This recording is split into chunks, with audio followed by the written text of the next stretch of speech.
So, hello everyone. My name is Nikola Nestorovic. I'm Grandmaster from Serbia. Welcome to our new YouTube family channel. So, currently I'm playing a very strong tournament in Barcelona and Sitges 2022, but unfortunately my tournament is not going so well. So, only 1.5 from 3. So, today I prepared the game that I played in the round 2 against the FIDE master from Germany. So this was the position on the board and I was black. So last move of white was the queen to queen b8. So the problem here, I was not fully sure how to continue. This is the move 41, so after the move control. And my first intention was just to defend the b6 pawn. So here I played the queen to c6. And unfortunately, I completely missed his idea that will come in the next move. So obviously in this, like, if you check the computer said this is a bit equal. So I don't have any entry square, like with the rook, and I was not fully sure how to continue, but I don't need to give him this idea with the exchange sacrifice. So what happened was after queen b8, I just defended like queen c6. And I completely blundered. That happened. Rook f4. Nothing else to do except to take gf. And after the move queen f4, now I was in a bit of problem because I was not fully sure how to stop idea with the queen to h6, and pushing this h pawn is probably white next idea. So according to the computer here, my only move was to play rook e6. That for me was a very tough decision, you know. Like the plan with the rook e6 is that after this queen, for example, like if I go rook e6, the plan was like if he goes queen h6 check, after king f7, well, on let's say for example we can check h4, but for example if he goes queen h8, there is this move queen e8. So this rook is very good because it's protecting the queen. And at the same time, it's protecting f6 pawn as well. So basically, this rook e6 was a very strong idea, and that was the plan how to defend this position. But I put my rook on d7, and that's not the best move because now my queen can go to the 8th rank to defend this black king. So after this move rook to d7, white pushed h4. And now I play this queen to d6 defensive idea. So my plan was to keep this king under the pin from this knight. So this knight is kind of restricted because he can't jump on h5 on f5. And I thought more or less I'm okay here. So he gave a check after queen h6, obviously. I moved the king. And after this, my plan instantly was like, if he pushed h5, I wanted just to put the bishop on d3. And after the move queen h8, this is probably a very heavy blunder by me. So here I should just move this bishop to d3. Because in the later stage of the game, this bishop was always under the attack of the white pieces. So now I made like a terrible move. So for example, move bishop d3 is very strong, and this is probably a draw. So after this check, knight h6, now I need to put the king here, but the good side here is like after just queen g8, I can just move this king to e7. So there is no bishop on g6, so white can take the bishop for free. So after this, queen g7, just move down, and this should be a draw. But what I did, I thought, I don't know for what are the reasons. So I played rook to d8, and I will show you what I blundered.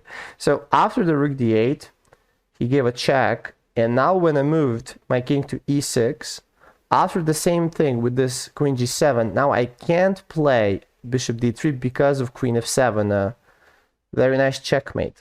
So suddenly I'm in a serious trouble and I'm probably completely lost. So after this move queen to g7, what to do now? I put the bishop on h5. So that's the only square. Why? So first of all, I need to protect the bishop on g6. Secondly, I need to defend the mate on f7. And the third one is like I need also to defend this mate on g4. So actually I need to stop three different, two, let's say, different mates. So I played bishop h5. And after the move, as it was, this king to g1, now I'm in a very tough spot, especially because white wants to play knight h5 or knight to g to f5. So one of these two moves are definitely, sorry, it will definitely come. So let's say that I was in the trouble because of this idea knight h5.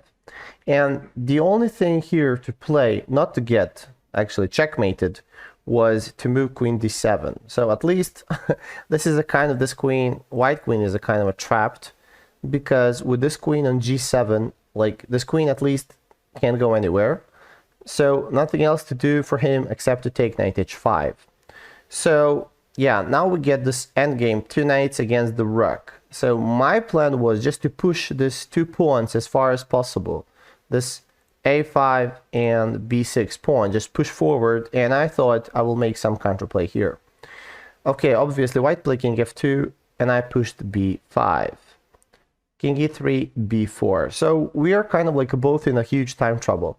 So here my plan was to push b3 and to try to promote the b pawn. So of course this is the plan, and I think objectively that white should be winning here, but it's still far from over, especially that we both get to the I will say the huge time trouble, both of us. So what he did, like he took CB, and after the AB, I can say that my friend Dennis told me that this is a crazy position in this moment, and I think I agree with this. So after the CB-AB, my opponent jumped, so knight to g4, attacking the f6 pawn. I think I still continue with a very logical move like rook a8. I didn't want to push b3 here, because if I push, he would just take me, and let's say the move, let's say, so king d3 here. So the plan here is like, if I keep pushing, he will just come with the king. And if he tries to go with the rook somewhere, let's say if I try to go with the rook, there is check here, and I thought again I'm not so fast here. So again, but I think still it's very, very much interesting. I think I played the best move. So this rook a8, going for the a pawn. So after the move rook a8 here, white knight took on f6. And now, of course, I put the king on c6. I didn't want to go to d6, because if I go here, there is annoying, let's say, ds with the checks. Or let's say not knight f5, sorry, maybe knight f5, maybe I have something like king e6, so I can attack two knights in the same time.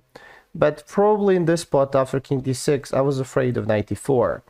And like, when this happened, like, this knight is very close to these pawns, so I thought that then my pawns are not so strong if I get this knight so quickly to go back. So in this position, I played king to c6, and he pushed d5.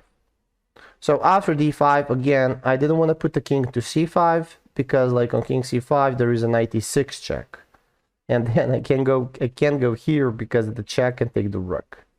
So of course what I'm showing you now, that's what I saw in the game. So there is no reason for me to be for this to be the best, of course. But after d5, king goes to b5, and now we get to the very crazy position. So he played d6, so he pushed d. I gave a check, and I thought this was a very smart move, because now this king can't go back, because I will just take the pawn and give the check from the second. So he needs to go forward, but again, this move is probably winning for me, because I think even I can take the a2 pawn right now, and when he pushed for me, I was very happy to give the check from behind. And I'm controlling the d pawn. So there is only one square for the king after the check, and that square was e4. So I took, he pushed, and after d7, I played the check. Again, what I think is very important. And after the check, the reason is why check is because if I play right now rook to d2, this knight will jump to d5. and now suddenly I can't stop the promotion with d8 queen. So what I did here, I gave a check, like rook e2. He moved the king to f3, and now I played again rook to d2. So my plan is just to push the b pawn as soon as possible. But what happened here was like white played just king to e3, attacking the rook on d2. So nothing else for me to do except check here, and I really don't know was actually the winning move for me. That I completely, I don't know, I didn't see it. I can say it was a time trouble, but I was like, okay, I had maybe 1 minute, less than a minute. Okay, yeah, after each move you get a 30-second increment, but this was for me the chance, I think, to win the game in a crazy way. So the winning move here was actually to play rook goes to d7, sacrificing the rook. And after rook d7, nothing else for him except to take it, for example, and I just push. So unbelievable position where b pawn is just entering to the b square and like it's becoming a queen. So after this 96, just go for it, check, mate forward, check, king b3, and suddenly even two knights and the king very closely, but the b pawn is just promoting. So unbelievable idea, and in time trouble I just missed this. So I repeated once, but after king e3 again I could, now I think that rook d7 is not working. Maybe that was the position where I thought, well, can I take it right now? But I think right now, I think it's not working, because now white king is on time with this. But still, the position looks very much unbelievable for the tournament game. So let's say what I did was I played rook to d6 in time trouble, and after knight f5, I'm lost. So there is I will say one more interesting moment I wanna share to you. So after, instead of this king e3 that it's actually losing, here white has only one winning line. So let's flip the board so I can explain this from this side. So for white, the winning plan was actually to go knight goes to e6. Okay, like what knight is doing there? Let's say black push b3. But after b3, there is a beautiful idea, knight goes to d5. So nothing else to do except to take the knight, because if I don't take the knight, the d pawn will become a queen. So let's see if I take it, check, and when I go for it, now takes, I must take it and check. And suddenly my c pawn, after king c6, my c pawn is going down, and he's on time to defend the b pawn. So I will say a very interesting moment where unfortunately for me, I didn't see to take rook to d7. But well, what to say, very interesting game. I hope I will play better the rest of the games. You know, at least here it's very nice weather, so you know there is no reasons for me to play bad. So thank you so much. Please like the video, subscribe the video, and I hope you will like the videos that will still come on the Serbian and of course language, and of course some of them on English. Thank you so much, and see you in the next video. Bye bye.